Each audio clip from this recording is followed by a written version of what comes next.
All right, everybody. Oh, let's start over. Hi, and welcome back. This is our last beginning starter deck upgrade guide, and we have saved not the best, but certainly a very interesting faction. You know what? No, it's not interesting. I'm sorry. Northern Realms is kind of vanilla. You know, it's damage and boost, damage and boost. They're all about their engines. You know what? It's some people's favorite faction. I cannot fault them for that. But I started with it because, you know, it seemed like that's where Geralt was. It seemed like he was taking their sides. Upon reading the books, you kind of figure out that, you know what, no sides are good. And it ends up being kind of more like Scoia'tael's the good side. But leave that to your interpretation. You know what? Let's just talk about Northern Realms, okay? This is your starter deck. All right? They give you your Geralt, of course. You know what? Let's start at the ability with the leader. Okay, so you've got 3 charges to boost an allied unit by 1, and after you use those 3 charges, you spawn a Lyrian Scytheman, which you can play on the row with all the boosts, and he will boost himself by the number of boosted units. Boost, boost, boost, boost, boost, boost, boost. So that's basically what you got going on here. Your strategy will be to get a lot of units stacked on one row and boost them up, and then take advantage of that, because there's actually a few bronzes that also synergize with that in this list. So I wouldn't call this, it's definitely not the best starter deck. I feel like Monsters and Skellige were stronger. You're opening yourself up to surrender issue, like people have Lacerate too on their starter decks, so you know, you're kind of asking to get punished with the row stacking, and then your entire strategy is just screwed. So that's one of the reasons I don't like this starter deck. It just plays right into that. But let's take a look at your cards. In addition to your Geralt, you have Ninika, who has 4 charges to boost a unit by 1. You've got your Surrender, of course. Your Prince Stennis, who boosts 4 allied units all at the same time, or boosts an allied unit by 1. So pay attention what row you play him on, because you might be wasting value if you play him on the wrong row.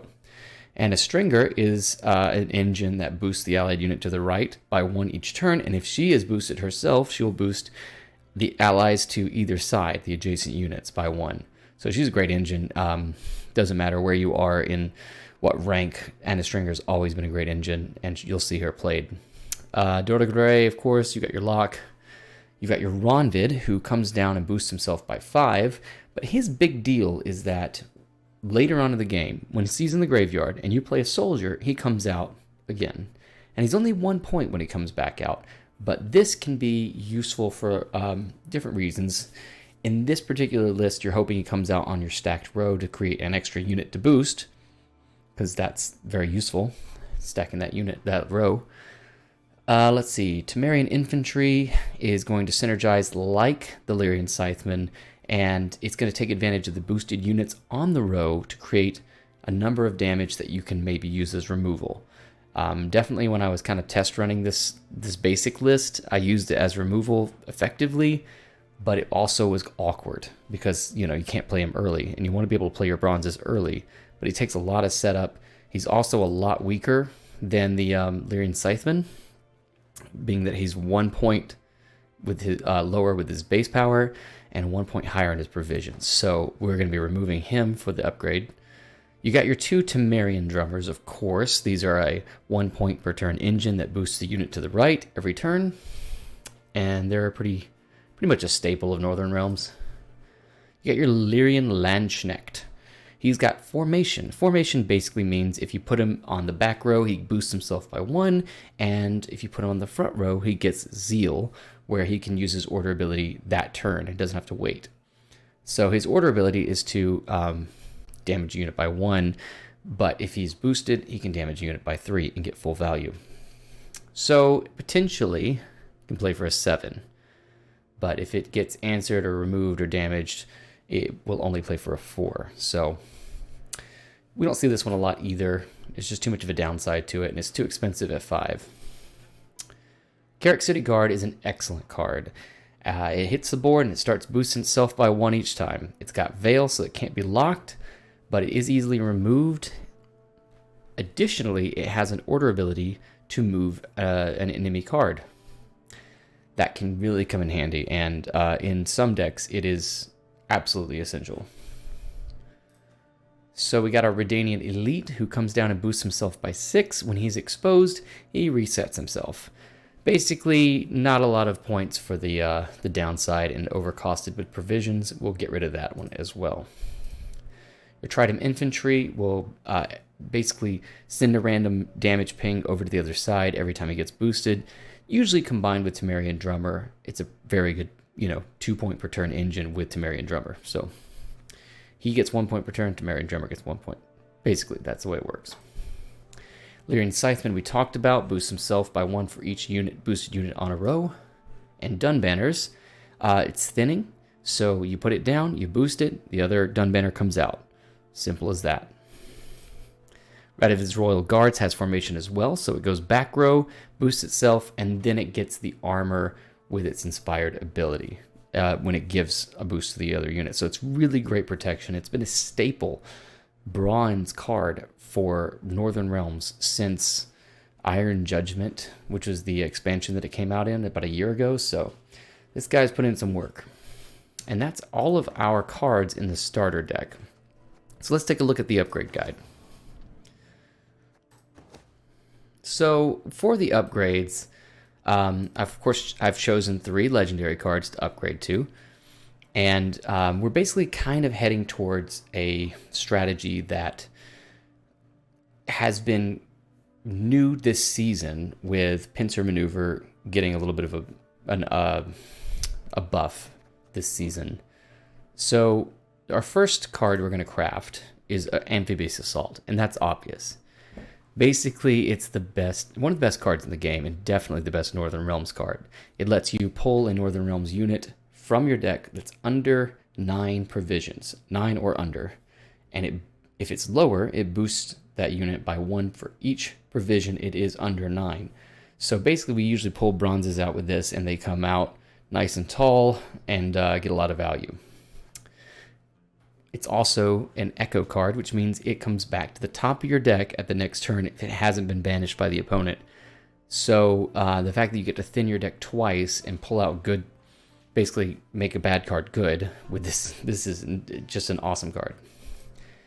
Our next craft is Draug, and honestly, there's a lot of cards you could craft in the Northern Realms set, like Queen of Dahlia or the Baron, and they all have this sort of consistent quality to them where they're good.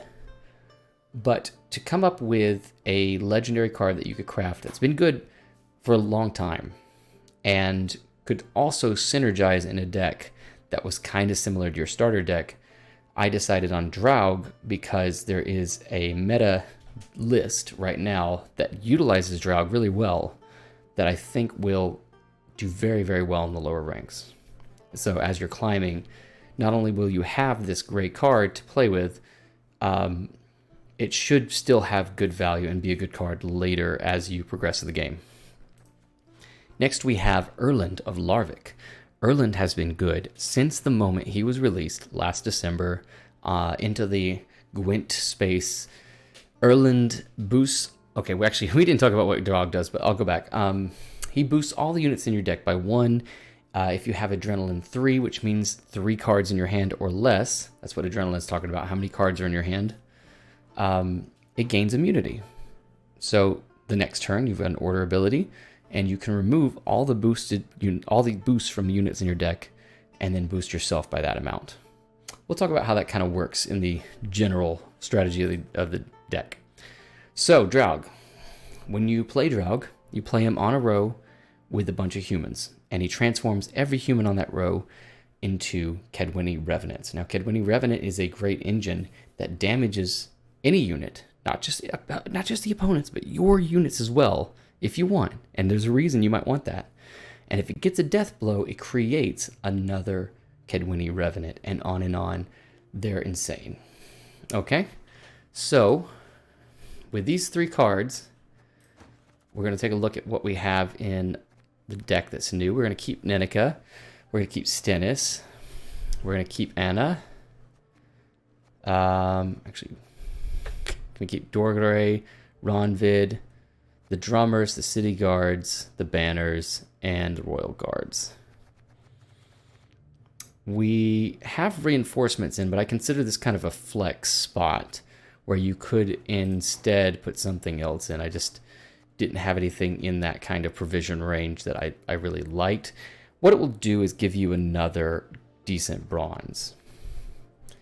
So basically you play it and you target a bronze unit that's on your side of the board, and you can spawn and play a copy. All right, the first new card is an epic. It's Princess Pavetta. You might find this in a keg because it's pretty easy to find epics. So be on the lookout while you're generating your resources to craft this deck for Pavetta. If not, you can craft her for 200 scraps. So Pavetta takes all the copies of a bronze unit from your graveyard, puts it back in your deck. We'll talk about how that is relevant in just a minute. Voimir will boost an allied unit and all its copies by 1 and give them 1 armor. This should definitely find value because we have a couple cards that swarm, Draug being one of them. So you should definitely be able to find your value with him. Let's see here. We got our PFI, and the PFI spawns a 1-point unit to either side. And the second time you play a PFI, it's got a bonded effect. That means it's going to boost itself by 3, because that's a specific bonded effect. And you still get your left and right. What you're going to want to do is take these guys, play them on the same row, and then Draug. You're going to want to do this early on to basically outpace the opponent in round 1, and then start creating revenants. Either you do that in round 1, or you use your engines like Carrack Frigate, and maybe a second Carrack Frigate with reinforcements. Actually, you know what? We can just take it and play. Oh, no, we don't have to. That's why I didn't do it. We could craft another one.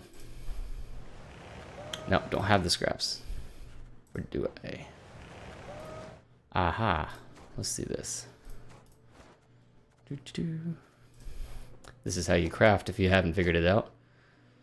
So you could put in your second Carrack Frigate and take out the reinforcements. I think it's probably the best value card that's coming out of that. However, if we think about it, this is pretty valuable, and that can create any one of these cards for us. So we're going to keep it for now. And later, if you decide to get John Natalis, which we don't have a copy of him yet, but you can craft him, and he would be, I think, probably the next card you would craft after these legendaries that I've given you. Now, he just allows you more consistent access to AA. So you create all of your revenants. You create as many as you can early in the game, either round 1 or 2. Then you play Princess Pavetta in the last round to put your revenants back in your deck. Your final play will be Erland to boost all of those revenants and then steal that boost for a big old finisher. Okay?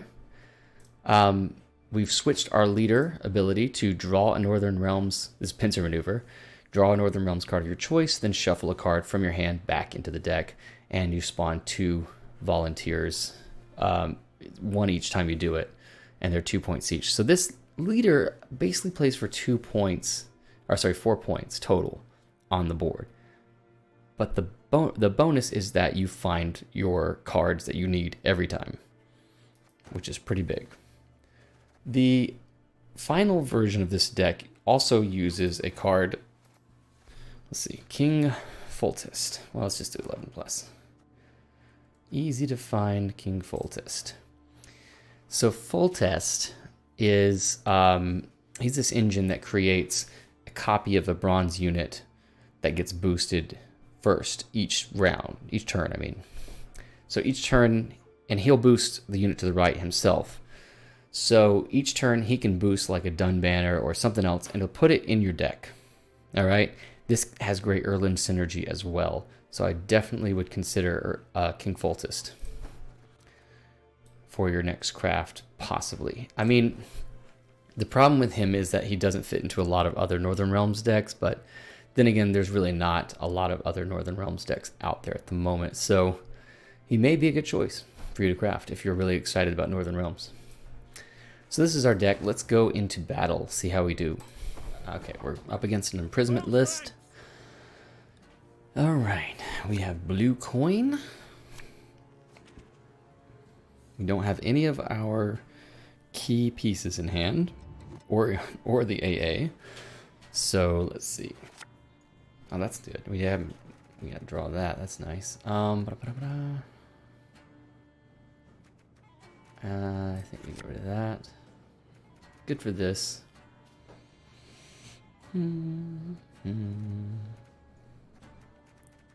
Probably mull one of these two, and I think Stennis is the one. Oh my goodness. How hard is it to draw your key pieces, huh? So what we'll do is use a leader charge for Draug this turn.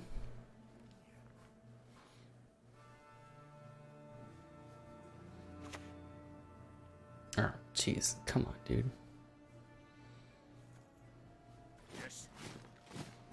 Kill my ones, bro. Ay, ay, ay. That's a pain. That is a pain in the booty. A receipt? I can draw a pecker on your forehead if you like.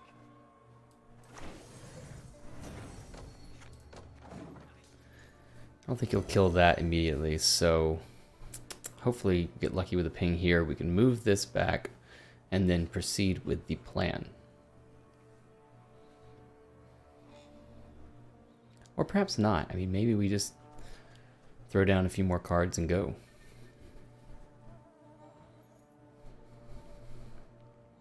Try to do all this round 2 instead.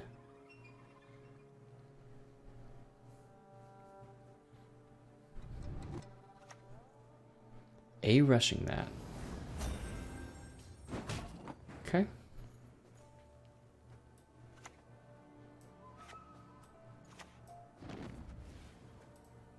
Hungry like a wolf, I am. Still good value. All right, he has one more card. I mean, we can Draug.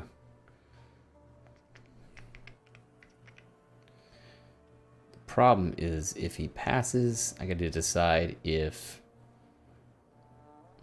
Okay. All right, that's not going to convert, so it's just clogging our row. Put back one of these royal guards. Just unselect that. So Geralt's a Witcher, so he's not going to transform, which is sad. Okay. So we start off with 1, 2, 3, 4, 5, 6.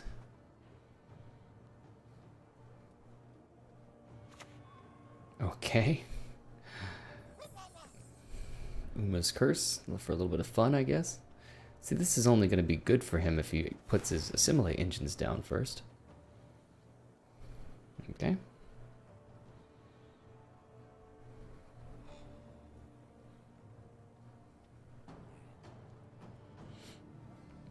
All right, so it's going to look funny, but our first order of business will be to start killing our own units here, especially these ones, which is why I wanted to move this. Cool. So we're going to do... Actually, what we'll do is ping with the 1.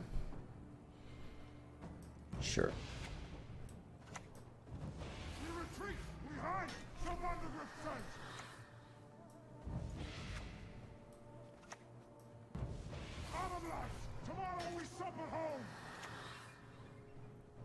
Sorry, actually should be the 1 that pings. And then we ping the 1. And now we play this. For this most beautiful of maidens, I shall fight 100 duels. Generally speaking, if you get Ronvid down round 1 and you end up doing your Draug round 2, Ronvid's extremely useful for these, because he can be killed to create another one and brought back when I play another soldier. You can also use your Draug round 3 if sequencing kind of works out better that way. Oh, he's just going to keep going. Okay. Let's see if he finds the Erland, because that would be bad. Woo, okay. So we're definitely eating that. Cool. Cool. Yeah, it's nice. Alright. Let's see here. We have no way of dealing damage, so I think we just go ahead and create one more. And we really don't need to do that now. Yeah. We'll save him. We got quite a hefty lead, and we can use him on the crew, or on the some of the volunteers here, provided we're able to actually play our volunteers out. Okay. Not bad. So he's still playing into this round. Okay.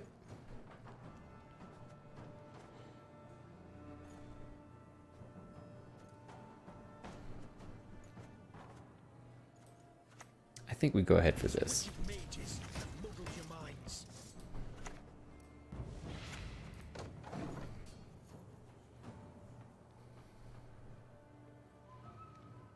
Definitely prefer round control. He played this one turn late, didn't he? There's no kill with Geralt, so I don't know what he's going to target here. Oh, there is a kill with Geralt. Okay. Yeah. Good play then. Let's get this over with. Sure. Sure. We still got this, and I was saving it in case I wanted to play Anna.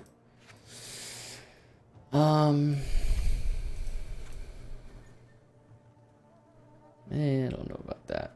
This is probably fine to play here. Since he's a lock leader, it's probably never going to actually see a lot of value in the next rounds because he won't let it live. And neither will Anna, to be honest. But it's a lower provision unit by 1. Yeah, when in doubt, play the lower provision first. Okay, so he's definitely got some locks. Cool. Sure. Still not ahead, though.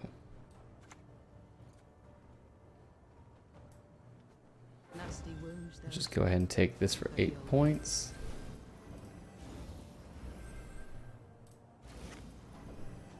Okay. See what else we got.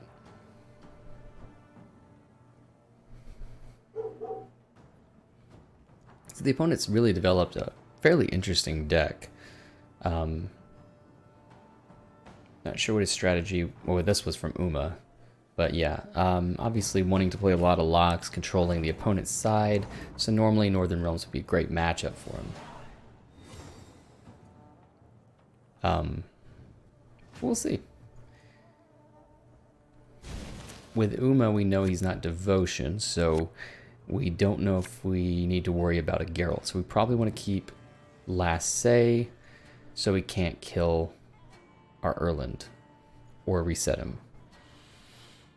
So we'll probably just go to the long round from here, and hopefully we find our key pieces. Jeez. Or maybe we don't find any of them, or even our AA. This is kind of crazy.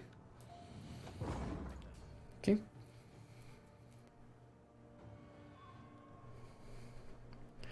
We do need to draw one of these 3 for this to work. I mean, we've only got 1 leader charge. The fact that we never drew any of them is kind of crazy. All right, Rico. What a crazy inclusion. Wow. Rico boosts himself by the last unit that you played. The power of the last unit, the base power. So it's kind of an RNG card. Oh, come on, really? There we go. There's one. Let's see.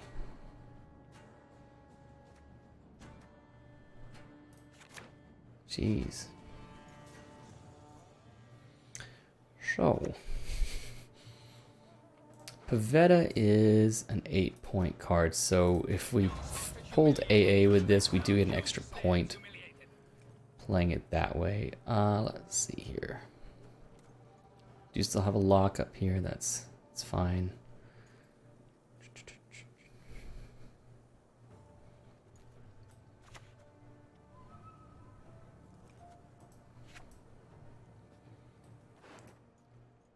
Let's pull Amphibious Assault. Okay. Be one of these guys. Actually, let's put the lacerate back.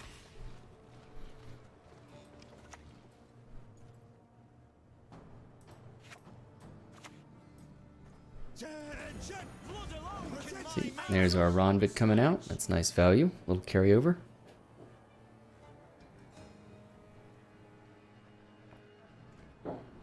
So you're using his leader for that lock? Okay.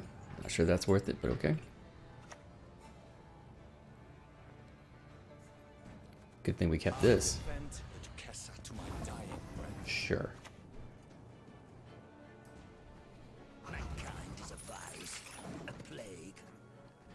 So we do have to play the Pavetta before we can play the Erland. Erland's going to be immune turn after next.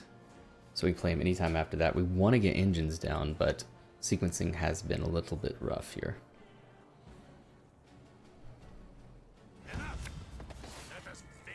So he's going to get double Joachim. I shall relieve them of all burdens. Again, again, again. So if we play this, then we play Pavetta, then Erland and Dunbanners, that should be fine. Gonna be cutting it close though. This is they're not holding back with these crazy lists.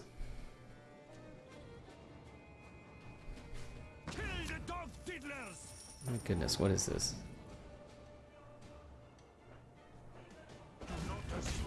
Oh, you don't want to coup de grace that? Cool.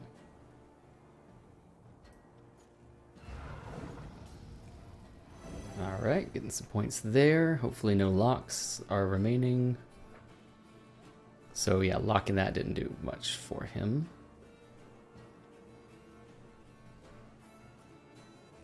Definitely save your locks for stuff that is more passive like this. Going for another gold.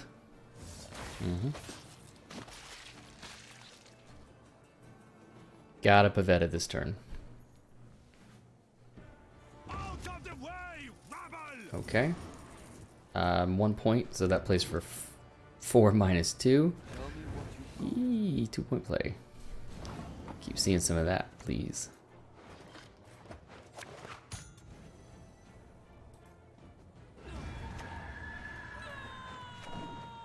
So the deck's a lot juicier now. Erland should be nice and big. And honestly, we only got one special in the deck, and probably shouldn't have mulliganed that back with leader. Although it's really not finding a ton of value here. So it's got to be Erland next because he has an order ability. Okay. Big old Oriole. Nice. This world needs witchers, not marauders. So he's got 15 points. And then we pull this Dunbanner out. What's our last play here?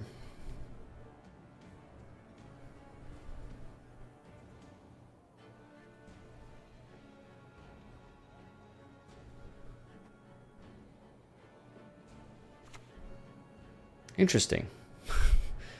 All right. It's either row boost or row punish. It looks like he's going for the row punish, which is only 4. So 8-point play. 3 extra from that. Let's click Erland. We get this, and then the passive points plus the Dunbanner coming out carry us just to enough points. Now, he had a lot more in that deck than I expected. I'm going to be honest, that was kind of a juicy pile. Cheers to him on that. So obviously that last game we had a little trouble finding our key pieces, and the leader came in handy. Like, you know, we wouldn't have been able to win without it. So it played for a lot more value than just the 2 volunteers, obviously. So this time we're against Overwhelming Hunger. This could be a V deck. It also could just be a, you know, consume deck. Death Wish consumes. We'll find out. We do have one key piece. This is nice to have as well.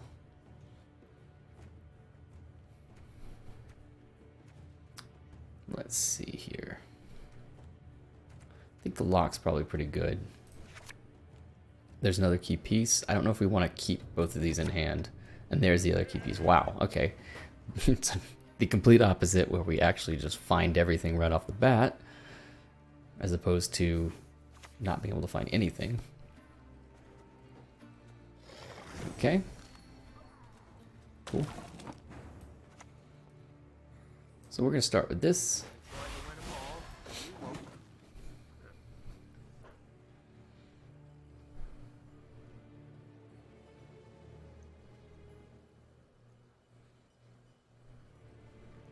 So the good thing about this, I will have to use my AA, so being considerate about when you use your AA. If you're committing the first one, you okay, Toad Prince. Interesting.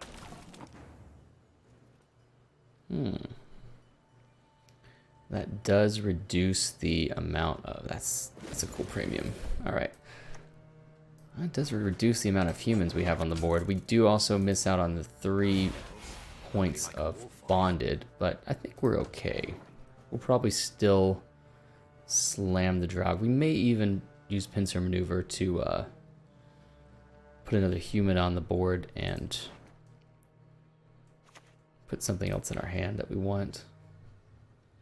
Interesting. Okay, he's going very tall with this. Let's go ahead and start with that. He could have a were-rat. Were-rat just kind of ends our fun, doesn't it? So, were-rat is cheat. Please don't do that, sir.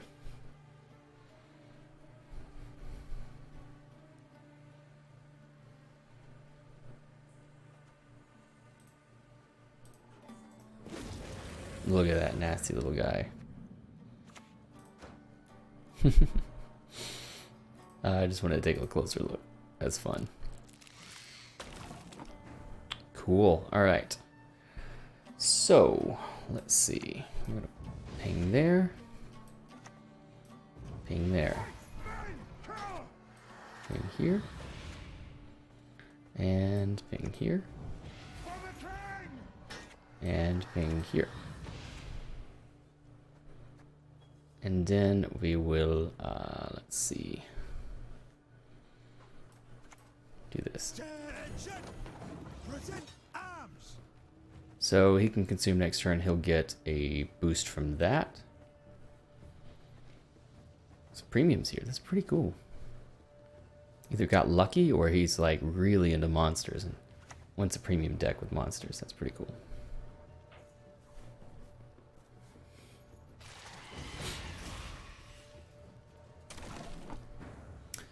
So, okay.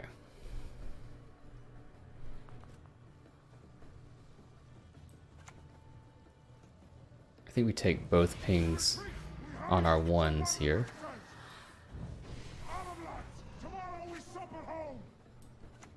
Do this, protect.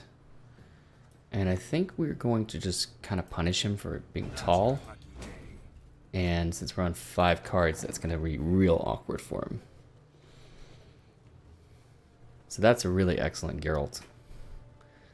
Anytime you can do that when you're on red coin and you kind of give yourself a little more advantage.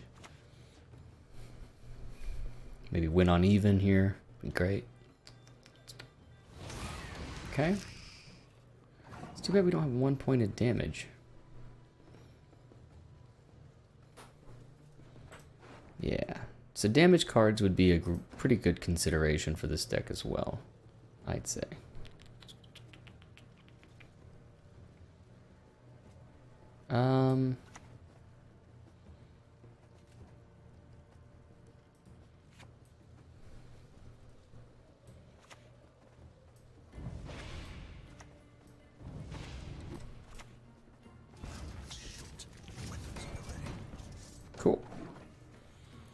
So we could have passed and let him go down an extra card, but I think we're gonna try and win on even and have round control. Yeah. So him going down 2 cards isn't game losing for him. He can still pass and then not have last save for the last round, but it may be to his advantage to play, you know, essentially like a longer round. Especially because we haven't seen a haunt or anything like that. So let's see.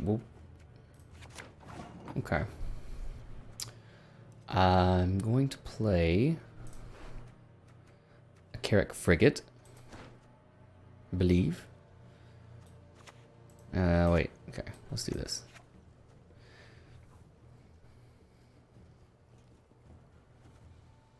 Okay.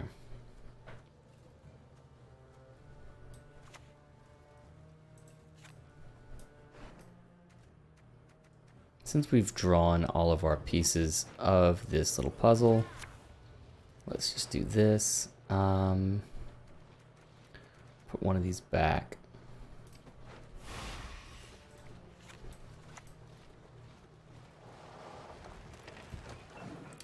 So 2 cards we're going to keep in consideration here are Manticore and Maruna. Maruna, when it gets consumed, pulls a 4 power card from your side of the deck to theirs.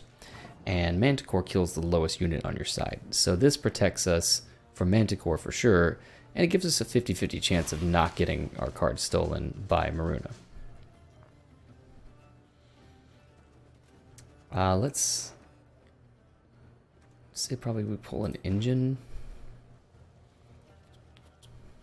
We could also just lock this.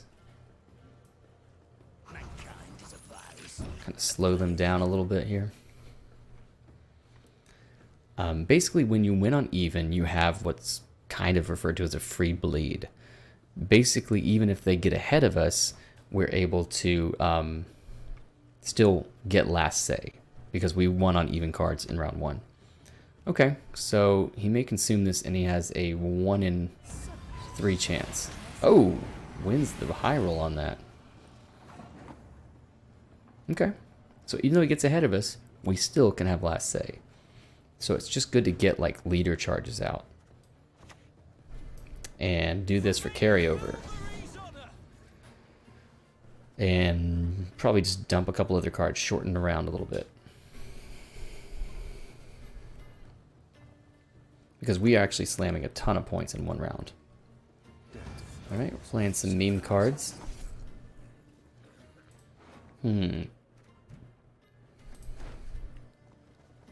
Got a lot of points over here.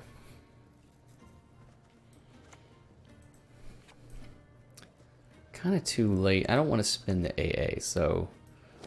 Yeah, sorry. I keep forgetting that she is row locked. I definitely recommend you keeping that row lock warning on. No matter how experienced you think you are, it's easy to forget, especially if you don't use a card a lot, that something's row locked. This is just a nice safety measure to tell you, yeah, you know you're playing that in the wrong row. And look, I've seen absolute professionals completely make a silly mistake because they're thinking about something else. So that safeguard is awesome. Definitely worth having on. We don't want to play Pavetta this round because then we'll draw into this number of Revenants. It's not as big as our Revenants were last time. We are down by a little bit here, which is fine. Let's see. I don't think we get anything else out of him. We're too far behind at this point.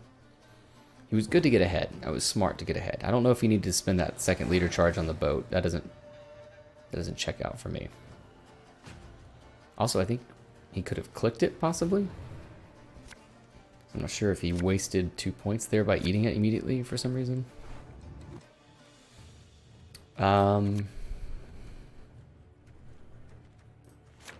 Okay, yeah. Okay, we do have 1 special in the deck still. Okay. Bad feeling about this. Dandelion Poet. Big card. Got Purify. That's an interesting inclusion. I don't know what you're purifying in general. Let's, God, I don't want to put this back in the deck because then I lose value, but I'd rather have the Ana. Pull the Ana with this.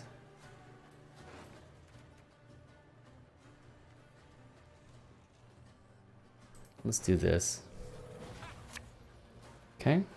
And we'll put the Dun Banner back. And we'll boost this guy, and we get an extra point from Ronvid here. That's nice.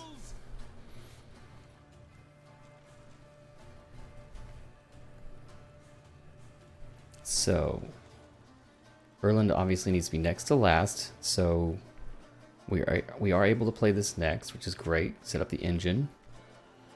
Ooh, should have waited one turn for that.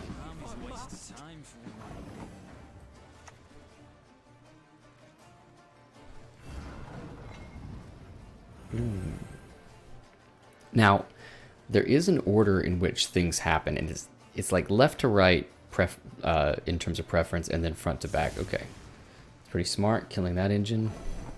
Yep.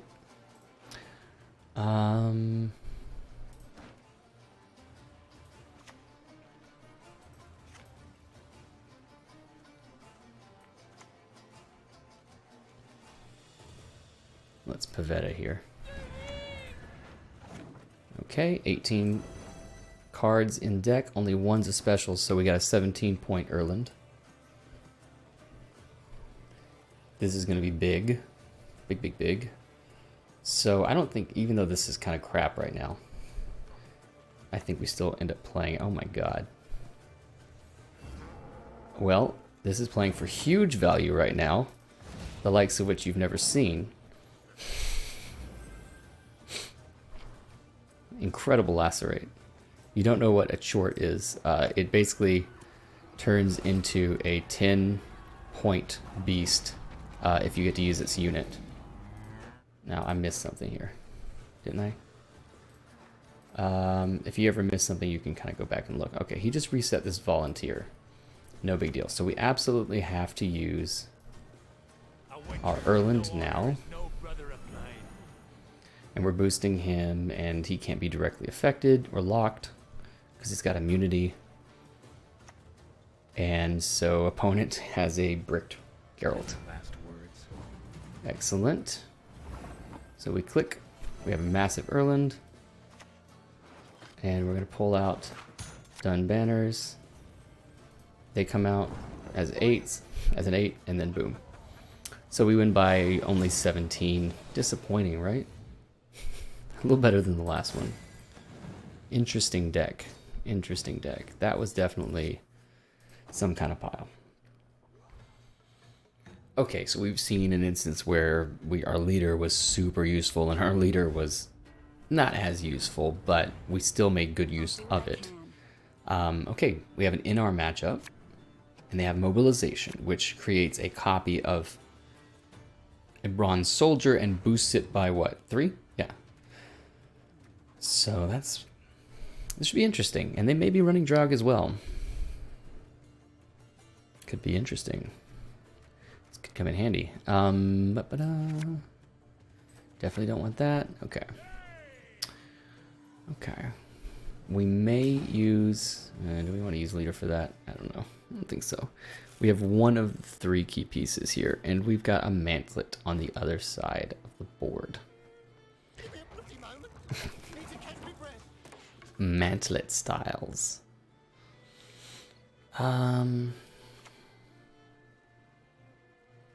We might play this a little differently. We may just go engines round 1. I can draw a pecker on your forehead if you like.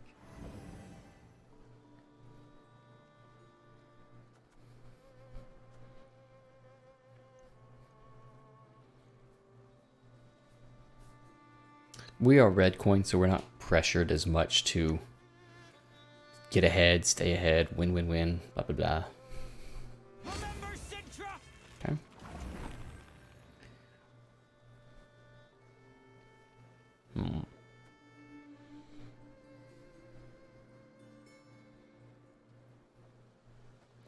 We have the ability to push this mantlet away, but I'm just not sure what value it's actually bringing them. Not drawing AA or Erland or Pavetta. I don't really want to spend leader.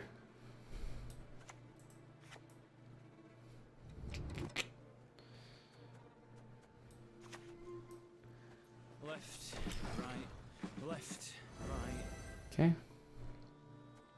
We get our banners out. Now, it is reasonable to say maybe, yeah, loss of value there. It is reasonable to say that done banners might not be a great inclusion for a deck where you want to have a bunch of cards in your deck at the end of the day for Erland. And that may be where we make a change to like have siege ladder or ballistas or maulers or something so we can help damage and kill stuff. Finally. Alert to arms! Really interesting deck so far. Including Mantlet and this Iron Falcon Knife Juggler. It's quite an interesting choice. I go back to my in-game position, even though I think either one works. Wow, points, man, the points.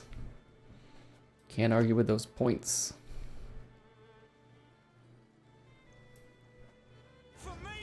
We'll dump this, and then I think we probably gotta leave the round.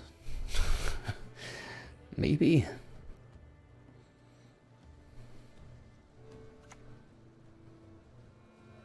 Well, he's dumping golds.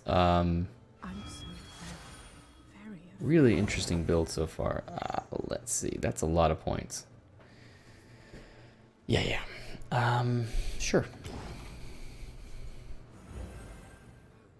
Yep. We committed 1 gold, which was our Ronvid, and Ronvid is, you know, the kind of card you want to put down round 1. The question is here that does he have the ability to 2-0, and are we worried about that? 'Cause we might be. We might be.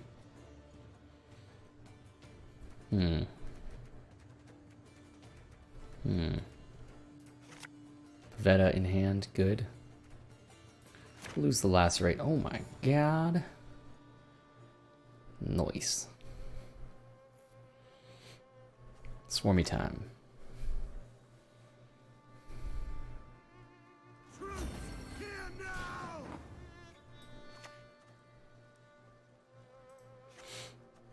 I think it's okay to drop this.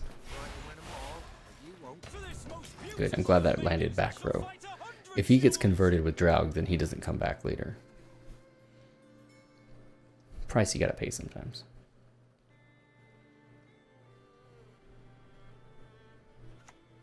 Okay, he's going in.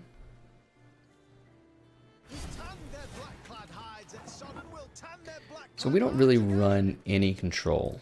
Another great gold card you might consider is Prince Anse's.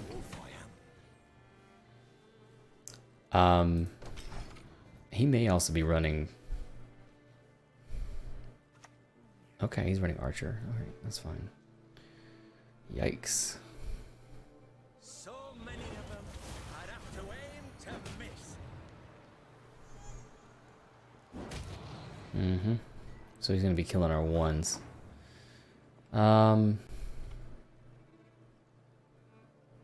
That sucks.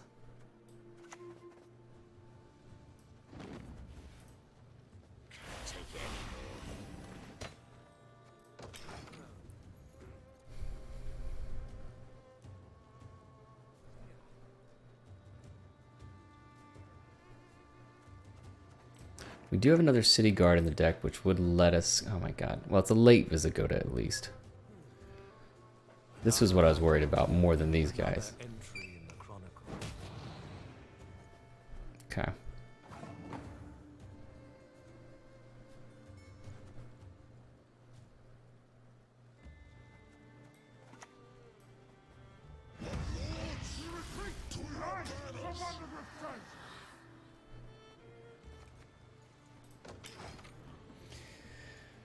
Okay.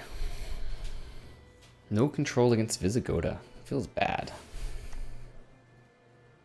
Okay, Trebuchet's pretty much not helping him much. Stop it. Stop. I don't appreciate that. He's a human knight. He's not even a soldier, bro.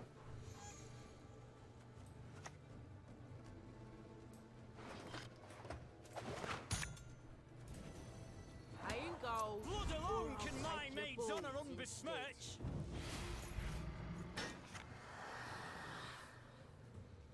Okay.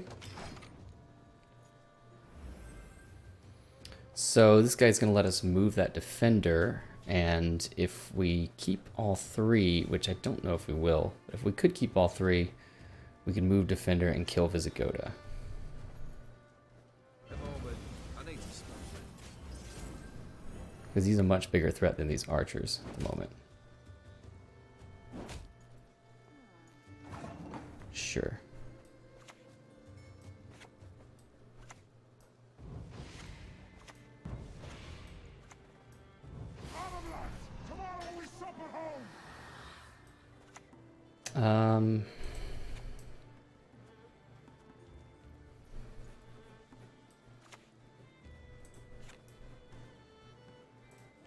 May need to pull something else out of here. Yeah.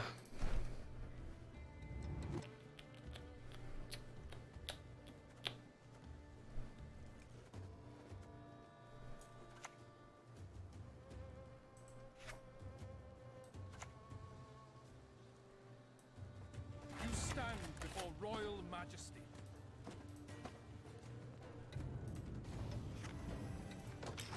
Okay. He's going to get a passive point or two on Stennis, but I don't want to clog that row yet. And then maybe he'll do me a favor and kill this one.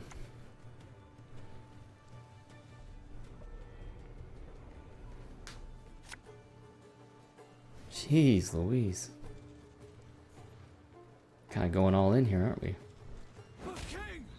He is. What are you doing this for? Let me see. He's only got one more card.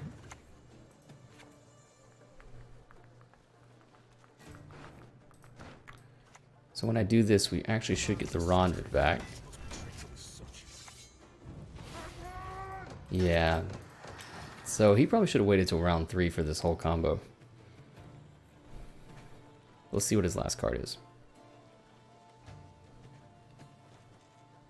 If we need to, we can use leader to trade out Pavetta.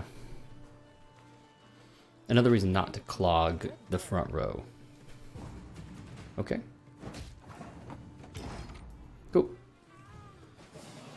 So he kind of helped us actually create extras.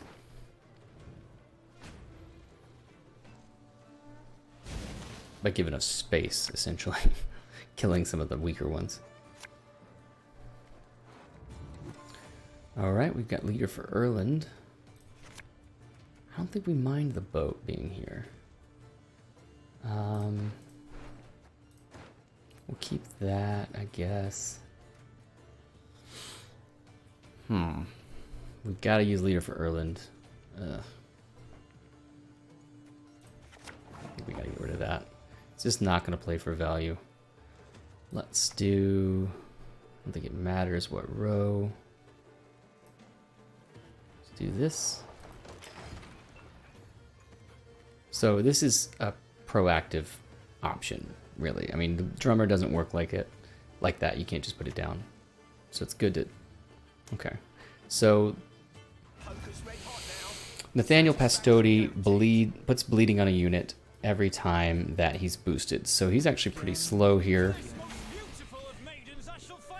Alright, we gotta go Pavetta Erland next, so let's go ahead and just switch this up.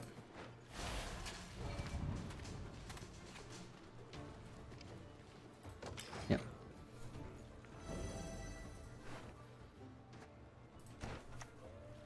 Okay. Wow, I don't know why we picked these bronzes over other stuff, but okay. Pavetta. You must stop, please. Click. He dies. So we'll pull a soldier out, obviously. Probably a royal guards or no, sergeant or something like that. One of those two. They're getting the best value.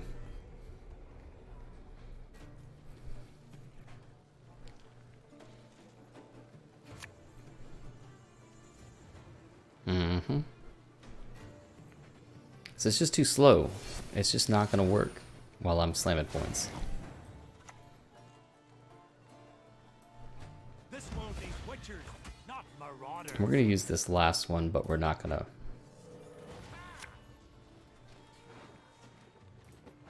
Use it like that. Click, click, click, click, click, click. Yeah, unfortunately we had so short a round, and we chose to go with the boat over the Anna. Okay, heat wave. Sure. And we'll click that. And we'll go ahead and just do front row. No audiences. Blood alone can my name's honor unbesmirched. Yep. So, maybe it's a little bit of a waste of time to watch when I play against a deck like that. I mean, I don't know. I don't have time to like record 50 different games just to try and find people with good decks. I feel like the first guy had a really good deck, the NG opponent, and played it pretty well. So good to see that. Let's take a look at our final list. And I think, although we did well with engines and boosts and stuff, we can make the recommendation to include some damage cards possibly. And Dun banners don't necessarily represent the best for this, so you could run these guys instead. Maybe instead of dun banners here.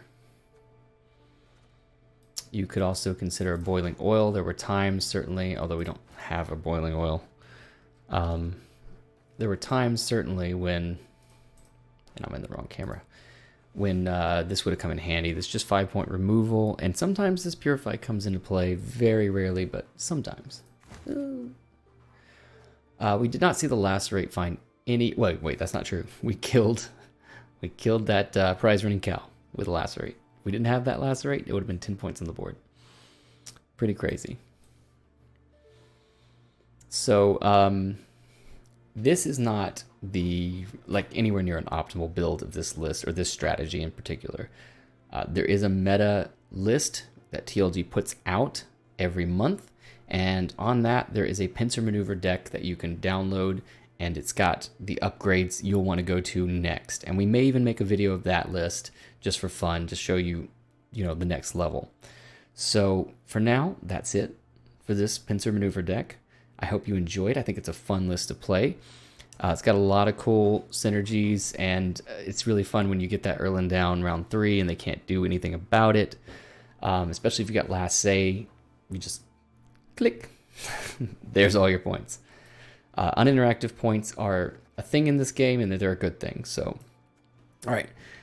If you're not following on Twitch and Twitter, check us out.